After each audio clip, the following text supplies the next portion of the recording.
Gala. Está muy interesante que hablemos acerca de la perspectiva moral del capitalismo, porque creo que el principal problema que tenemos al tratar de hablar de este tema con otras personas es que es un problema económico, pero lo estamos tratando de abordar desde la perspectiva moral. Y en ambas direcciones arroja contradicciones, ¿no? Cuando hablamos acerca de los ricos y es como, ¿por qué? ¿Por qué estas personas que tienen todas las capacidades para enriquecerse desmesuradamente lo están haciendo, ¿no? ¿Y por qué los pobres no ahorran más? Serían como más exitosos, ¿no?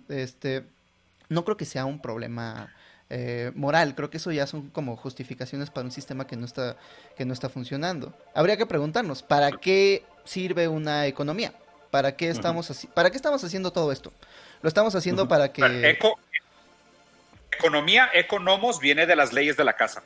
Y, o sea, la Claro, ¿cómo? economía son modelos de gestión. Y viene de modelos de gestión y modelos de administración de recursos. Pero ese es justo el problema. Si juzgáramos la eficiencia del capitalismo contra la premisa de administración de recursos, tendríamos que tener una meta.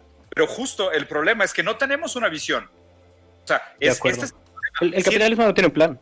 No, siéntate con cualquier capitalista y dile a qué tipo de sociedad aspiras. Ninguna. Ninguno. Dicen libertad, libertad, carajo, libertad, libertad, libertad para Sí, hacer sí, sí. qué. Y Post obviamente historia. cualquier persona que ha leído 3 páginas de psicología dice libertad. ¿Qué chingados es eso como meta?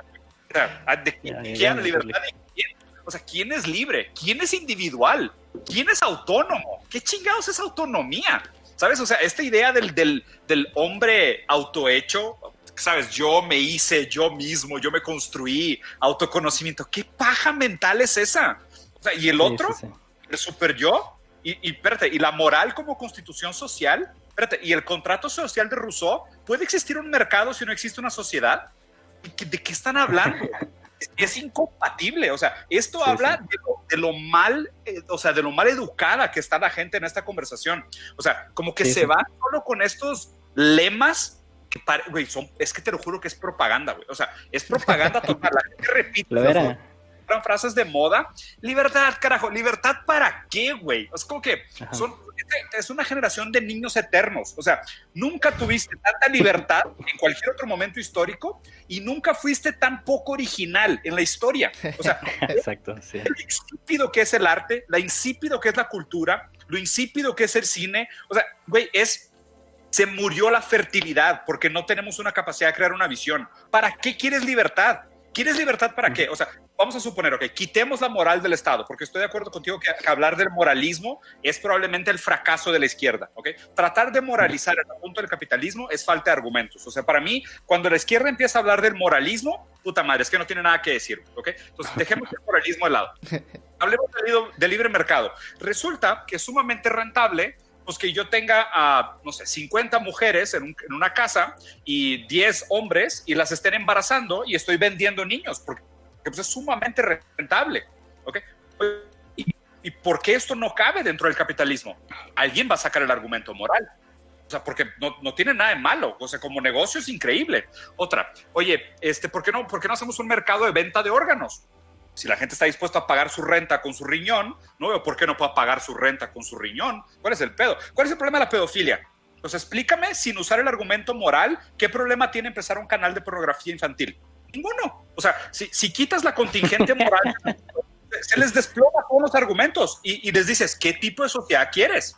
O sea, si realmente este es el tipo de sociedad a la que aspiras, deshazte de tus muletillas, de tus, ¿sabes? De tus haces en la manga para defenderte contra todas estas atrocidades que vienen implícitas en el libre mercado. Y ahora sí, dime, ¿cuál es tu visión?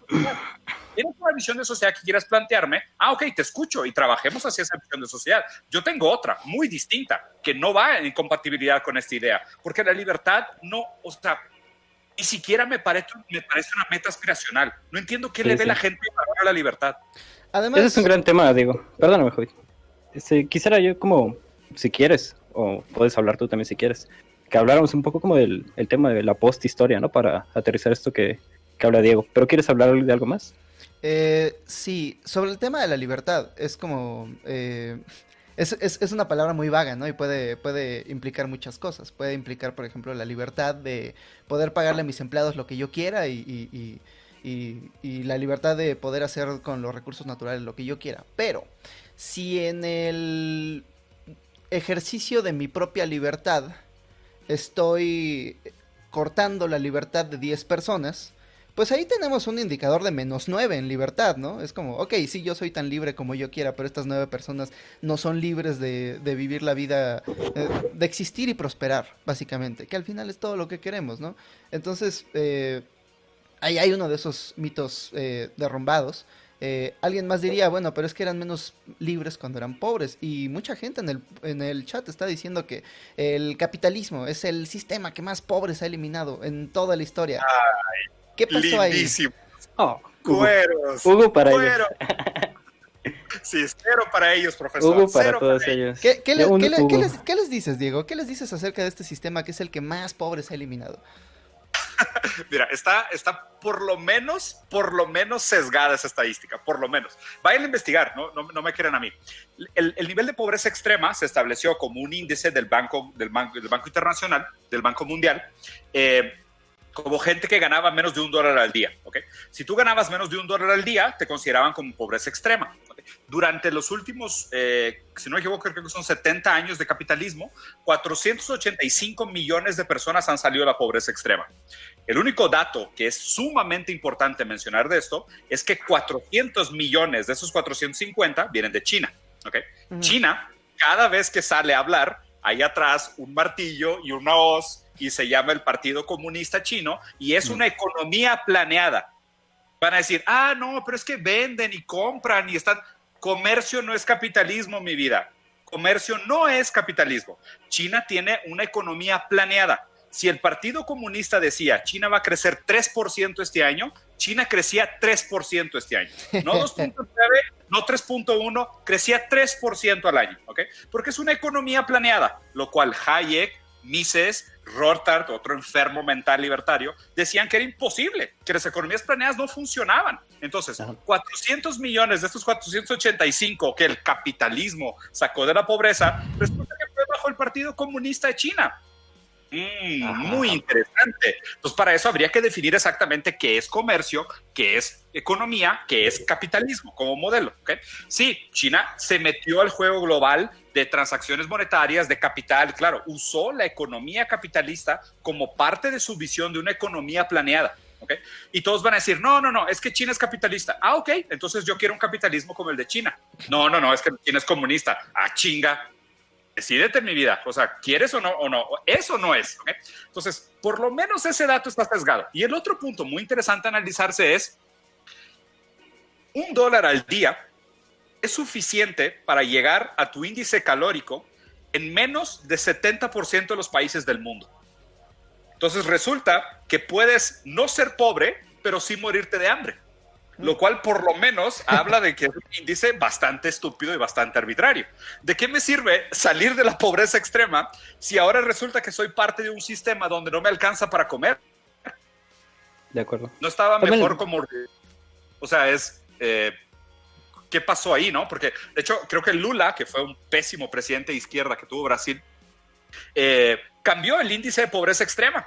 Y dijo, ¿sabes qué? La pobreza extrema en Brasil ya no son 5 reales al día, son 3 reales al día. Y resulta que sacamos a 20 millones de personas de la pobreza. Pasó lo mismo aquí en México durante el sexenio de Enrique Peña Nieto, donde se elevaron los umbrales de la pobreza extrema. Ya no era $1 al día, ahora eran los que tenían... La inflación, joven, era la inflación. Era por eso. Bueno, se elevaron los umbrales de la pobreza extrema y de la noche a la mañana millones de mexicanos salieron de la pobreza extrema. Sí, son falacias. Igual pero siguen bueno, comiendo lo que... kilitos diario, ¿no? Pero ya no eran pobres.